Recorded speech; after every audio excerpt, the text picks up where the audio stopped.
So it's 8th of May 2020, the 75th anniversary of the VE Day celebrations. Actually, there was two surrenders in Europe, which I didn't realize before, due to various technicalities. There was actually a formal surrender, I believe, in France on the 7th of May, and in Germany itself on the 9th of May. Um, but within Britain, those famous celebrations in London were on the 8th of May.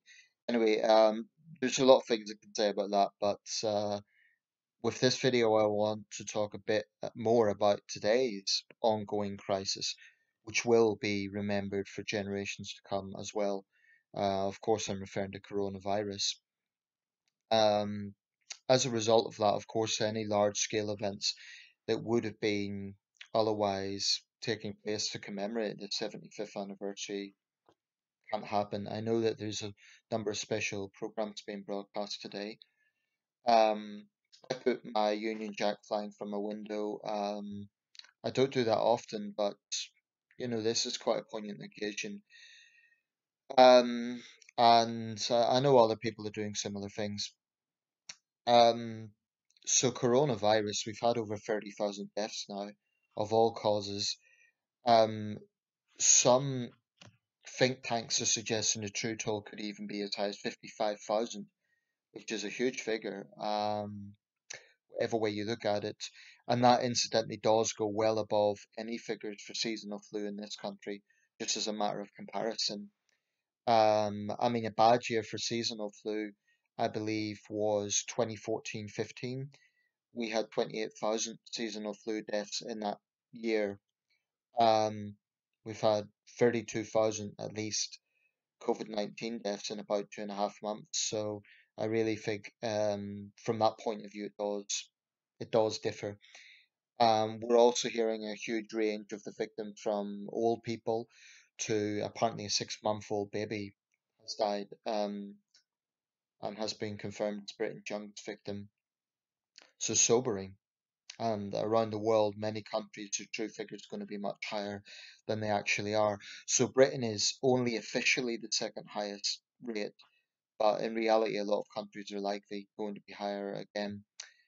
Um, this coronavirus thing has changed so many things. But one thing actually that's very notable, and it's specific to the United Kingdom, um, and it almost feels counterproductive to even talk about this, but I think it is worth mentioning. On balance, I think it's better to mention it than not mention it. And it's this. The one big divisive thing that was going on in this country prior to all of this has suddenly, well, over the course of coronavirus, really has taken a backseat in the public mind, and that is Brexit. That is the B word. I mean, of course, we did formally leave the EU in February, but it's remarkable how such a big news item that was so dominant for 3 years in this country has suddenly, more than 3 years, has suddenly, taken a back seat.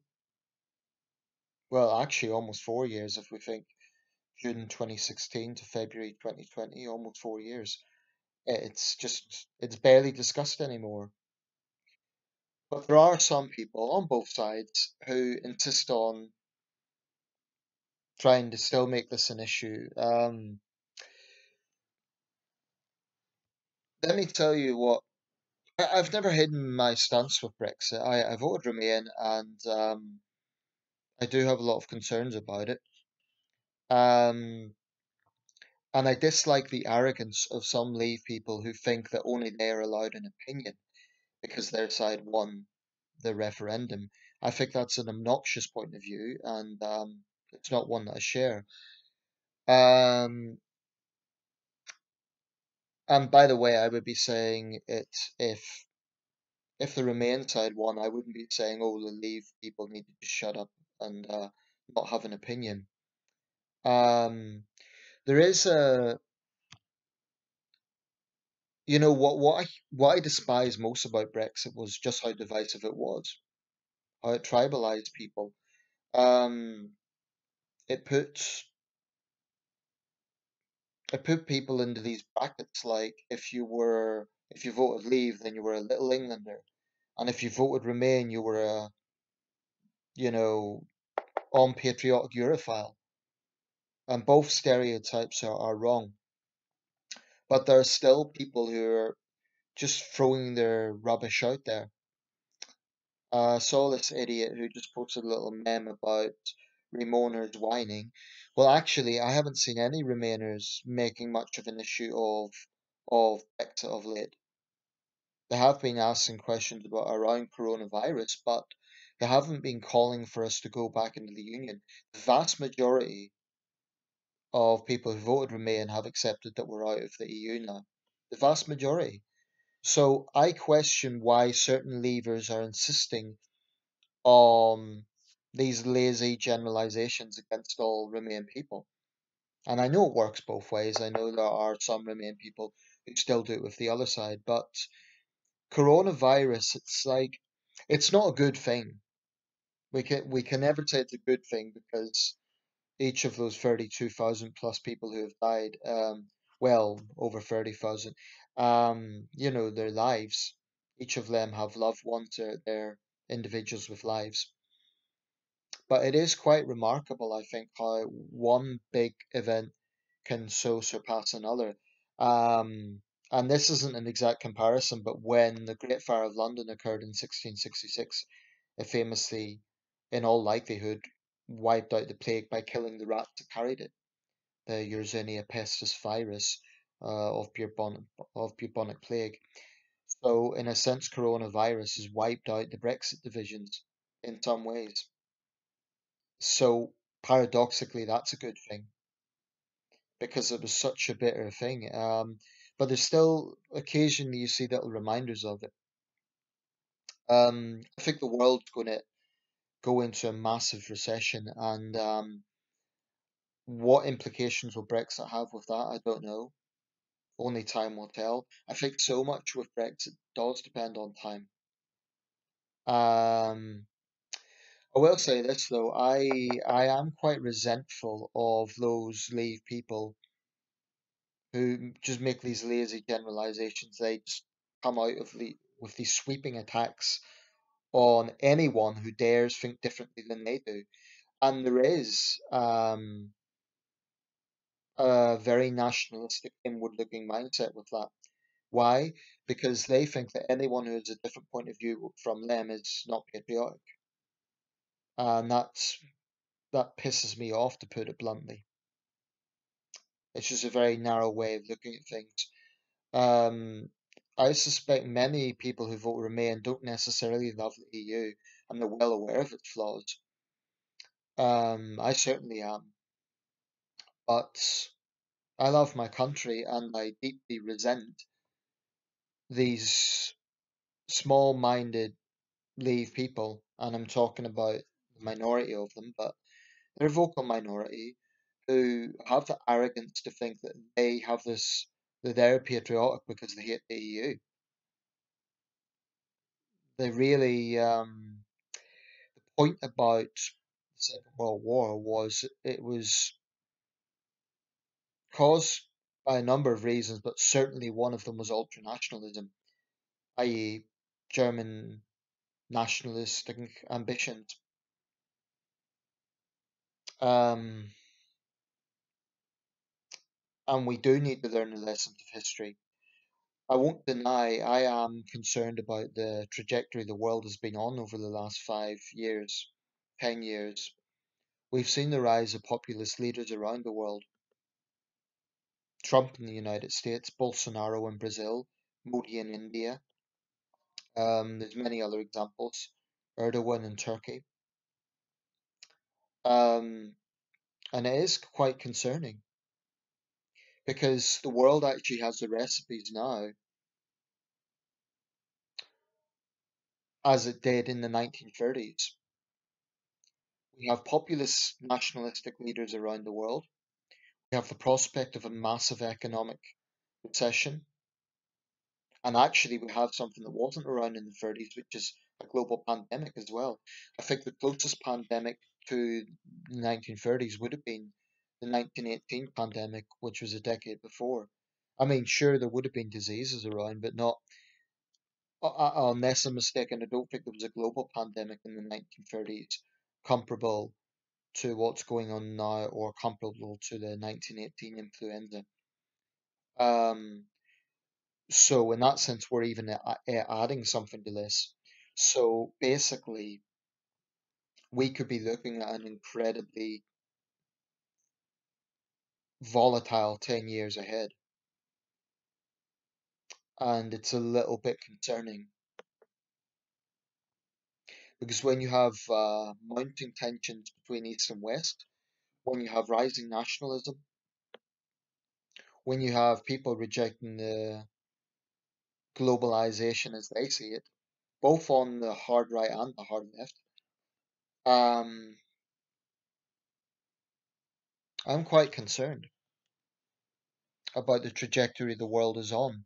Now, there's been, like I said, there's been good consequences, or I don't want to say consequences because there's nothing good about a pandemic, but let's say side effects.